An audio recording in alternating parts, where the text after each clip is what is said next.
I have the OnePlus Watch 2 and I'll be showing you how to automatically record workouts. So if you're one of these guys who keep forgetting to record a workout, you can have your watch automatically detect, not only detect, but also detect and start recording your workouts. So to do this, go to settings.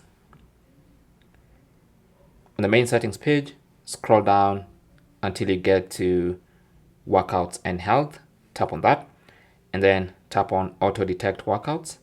So first of all, you need to enable auto detect workouts. So this has to be on, and then you can go to a specific workout. So let's take swimming, for example. So if you select swimming, before you select it, make sure you enable auto detection for swimming so that your watch automatically detects when you're swimming. Now, once it automatically detects, you can now tap on swimming and choose auto record.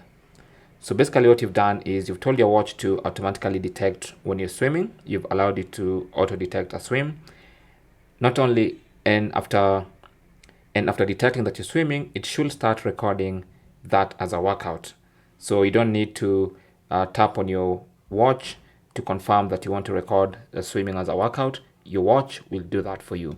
So that is basically how to enable, or basically how to record, or how to automatically record workouts on your OnePlus Watch 2. Thanks for watching. Comments and questions down below, and good luck.